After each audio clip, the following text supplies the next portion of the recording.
Hey, it's me, from my channel. I have 3 easy steps to show you how to make a DIY pet enrichment puzzle that will keep your dog busy for hours.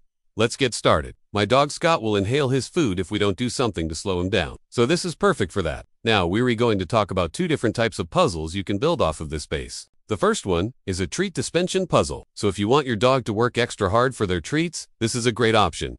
First, we need a base. You can use a muffin tin, a toilet paper roll, a cardboard box, or anything really. My favorite is a muffin tin because they're really easy to clean, and it's also great for those of us who want to slow down our dog's eating. All you have to do is wash them with soap and water. The other ones, not so much. What you're going to do is put some treats or kibble in the bottom of the muffin tin and then place one piece of the puzzle on top. Then once your dog figures out how to remove that first piece, they will be rewarded with treats, and then they'll move on to the next piece. Now remember, the goal here is to make it difficult enough that your dog has to use their brain, but not so difficult that they get frustrated. The second type of puzzle you can build is a puzzle with a toy inside. This is great if you want your dog to work hard for their favorite toy. Just take one of your dog's favorite toys and place it in the bottom of the muffin tin, and then place the pieces around it. So first, take your base and poke some holes in it. Now, for step 2, cut out the pieces. So for a treat dispensing puzzle, I like to cut out 4 to 6 pieces. For a puzzle with a toy inside, I like to cut out 8 to 10 pieces.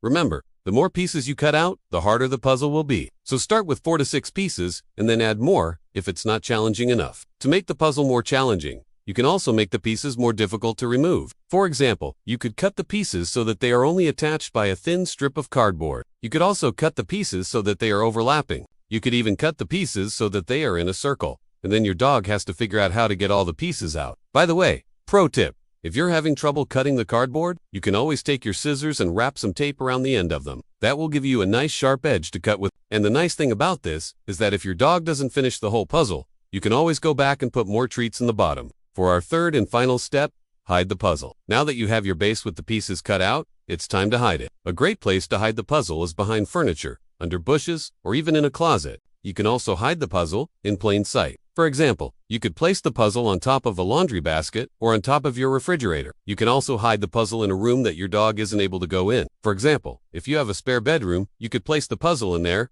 and then close the door. Then when your dog starts barking at the door, you know they found it. And then you can let them in and reward them with praise and pets. Then when your dog figures out how to remove the first piece, they will be rewarded with their favorite toy, and then they'll move on to the next piece. This is also a great way to rotate your dog's toys and keep them from getting bored. If you have a bunch of toys, just take a few of them and hide them in the puzzle, and then let your dog find them one at a time. This is also a great way to keep your dog from destroying their toys. If you've ever had a dog, you know what I'm talking about.